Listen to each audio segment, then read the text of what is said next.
Assalamualaikum warahmatullahi wabarakatuh. Alhamdulillahirabbil alamin. Wassalatu wassalamu ala asrofil anbiya'i wal mursalin wa ala alihi washabihi ajmain. Amma ba'du.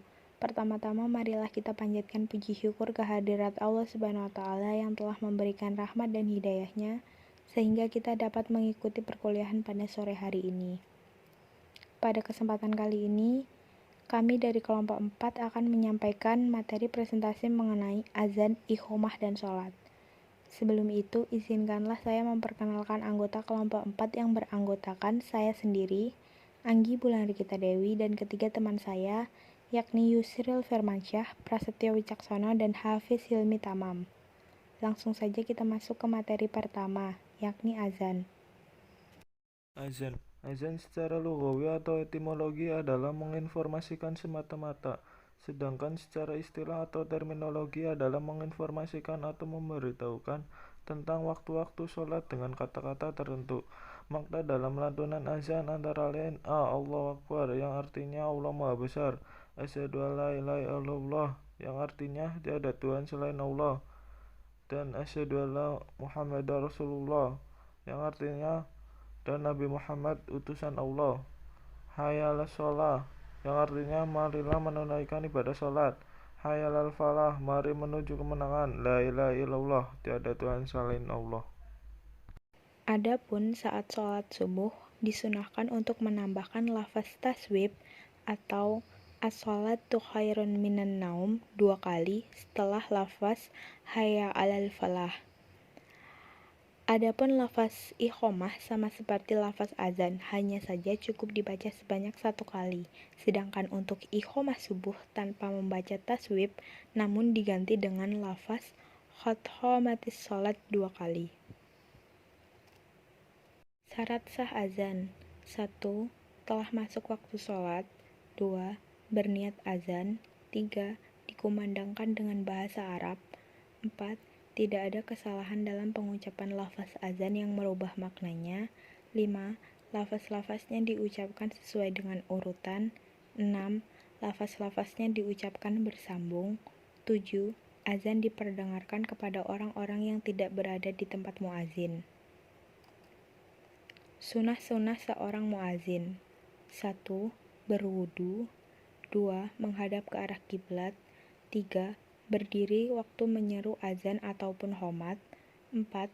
Dilakukan di tempat tinggi. 5. Muazin hendaknya menyaring atau mengeluarkan suaranya. 6. Muazin menutup kedua telinganya dengan jari telunjuk ketika mengucapkan hayya 'alas shalah sambil memalingkan muka ke arah kanan, dan ketika mengucapkan hayya 'alal falah berpaling ke arah kiri. Fungsi azan. Pada dasarnya, fungsi azan adalah panggilan menunaikan sholat berjamaah. Di berbagai tempat, azan mengalami pergeseran atau katakanlah sebuah perkembangan dari fungsi dasar itu, dengan difungsikannya azan sebagai pemberitahuan akan sudah masuknya waktu sholat. Iqomah. Sama halnya dengan azan, iqomah juga dikumandangkan sebanyak 5 kali dalam sehari.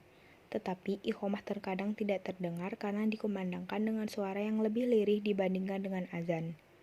Di setiap masjid atau musola, ketika sholat wajib 5 waktu akan dimulai, akan didahului dengan iqomah. Lalu kita akan masuk ke materi yang kedua, yakni sholat. Kedudukan sholat dan hikmahnya. Secara bahasa, sholat berasal dari bahasa Arab yang artinya doa.